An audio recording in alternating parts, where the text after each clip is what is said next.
అధికారం కోసం ఏ గడ్డైనా కరిచే వ్యక్తి చంద్రబాబు అని మంత్రి అంబటి రాంబాబు విమర్శించారు. 1983లో కాంగ్రెస్ ఓడిపోయిన తర్వాత దొడ్డిదారిలో తెలుగుదేశం పార్టీలో చేరి ఎన్టీఆర్ మరణానికి కారణమయ్యాడని ఆరోపించారు అంబటి. చంద్రబాబుపై మంత్రి అంబటి రాంబాబు తీవ్ర విమర్శలు చేశారు.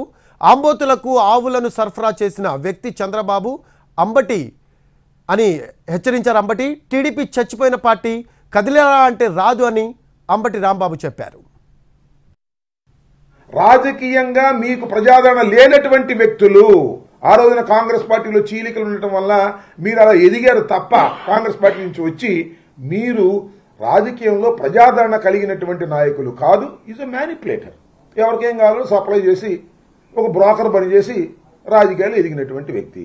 నారా చంద్రబాబు నాయుడు గారు ఎన్టీ రామారావు పార్టీ పెట్టినప్పుడు 1983లో కాంగ్రెస్ పార్టీలో ఉన్నాడు. ఎవడో తెలియదు. ఇది కాంగ్రెస్ పార్టీలో ఉండి ఇందిరాగాంధీ నాన్న ఆదేశిస్తే మా మామ మీద కూడా పోటీ చేస్తానని ప్రగల్భాలు పలికినటువంటి ఒక పెద్ద మనిషి. మళ్ళీ అమ్మటే కాంగ్రెస్ ఓడిపోగానే దొడ్డిదోవలో వాళ్ళ భార్యామణి ఒక చెంగు పట్టుకుని వంటింటోలాగా ప్రవేశించి ఎన్టీ రామారావు గారి గృహంలో ప్రవేశించాడు.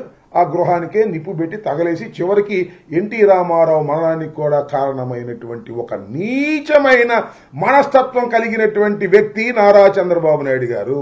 అధికారం కోసం ఏ గడ్డైనా కరిచేటటువంటి వ్యక్తి నారా చంద్రబాబు నాయుడు గారు. అధికారం కోసం ఎవరినైనా మోసం చేసే వ్యక్తి నారా చంద్రబాబు నాయుడు గారు. అలాంటి నారా చంద్రబాబు నాయుడు గారి నిజస్వరూపం పూర్తిగా అర్థమైపోయింది రాష్ట్ర